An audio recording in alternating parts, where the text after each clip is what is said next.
सीता और गीता की चाची मनोरमा थी पाकिस्तानी, पति ने दिया तलाक। आखिरी समय में बदतर हो गई थी एक्ट्रेस की हालत।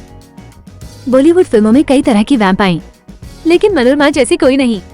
उन्होंने अपने फेशियल एक्सप्रेशन के जरिए दर्शकों को खूब एंटरटेन किया। बाल कलाकार से शुरुआत की और 6 दशक तक पर्दे पर डटी रहीं। फिल्मों से लेकर टीवी की दुनिया में अपना अमूल्य योगदान दिया। आज उनके बारे में ही आपको कुछ खास बातें बताने जा रहे हैं। साल 1972 की फिल्म सीता और गीता में चाची कौशल्या याद हैं? वही जिनके चेहरे पर किलो भर मेकअप रहता, आंखों गहरा मोटा काजल और चढ़ी हुई भौं। उनका नाम मनोरमा है। अधिकतर मूवीज में वह माँ और सास के रोल में ही दिखाई दी हैं, जो बहुत ही अत्याचारी होती है। अपने चेहरे के हाव भाव से ही काफी कुछ कह जाती है। 6 दशकों तक ये इंडस्ट्री में एक्टिव रहीं। इन्होंने कई फिल्मों में काम किया। आज हम आपको इनके बारे में ही बताने जा रहे हैं। मनोरमा हिंदी सिनेमा की जानी मानी एक्ट्रेस थी। उन्होंने बाला कलाकार से शुरुआत की और कई फिल्मों में विलन और कॉमिक कैरेक्टर प्ले किया। इन्हें इंडस्ट्री की वैम्प और लेडी विलन भी कहा जाता था। उनकी कुछ चर्चित फिल्मों में सीता और गीता, एक फूल दो माली, दो कलियां, कारवां शामिल हैं। मनोरमा का जन्म 16 अगस्त 1926 को पाकिस्तान लाहौर में एक आयरिश माँ और भारतीय ईसाई पिता के घर हुआ था। उनके पिता एक इंजीनियरिंग कॉलेज में प्रोफेसर थे। जन्म के समय मनोरमा का नाम एरन इस्साक रखा गया था।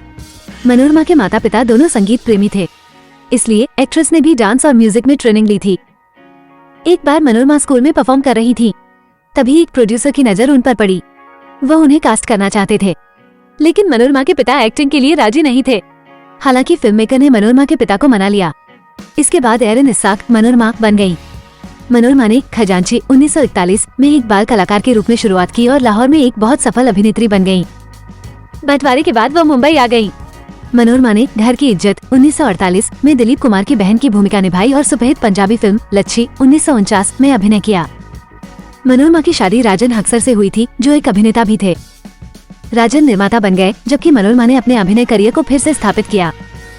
अपनी शादी के बाद उन्हें कैरेक्टर्स रोल और फिर विलन या कॉमिक रोल्स में रखा गया। राजन से शादी के कई साल बाद उनका तलाक हो गया।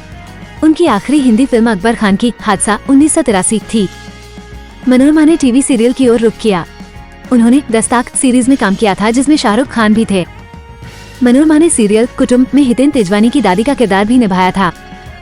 2000 के दशक की शुरुआत में उन्होंने बालाजी टेलीफिल्म्स के साथ उनके धारावाहिक कश्ती और कुंडली के लिए काम किया।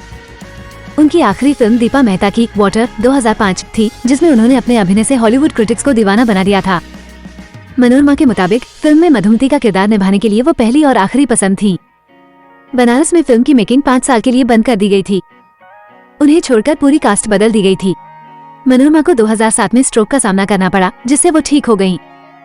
हालांकि उनको बोलने में मुश्किल होती थी, साथ ही कुछ और शारीरिक दिक्कतें भी थीं। मीडिया रिपोर्ट्स के मुताबिक उनका चेहरा बिगड़ गया था। 15 फरवरी 2008 को मुंबई में उनका निधन हो गया। इन्होंने 150 फिल्मों में काम किया था। मनोरमा की एक बेटी रीता हक्सर है। रीता ने संजीव कुमार के साथ सूरज और चंदा में लीड रोल के तौर पर काम किया था, लेकिन बाद में एक इंजीनियर से शादी कर ली और विदेश में बस गयीं।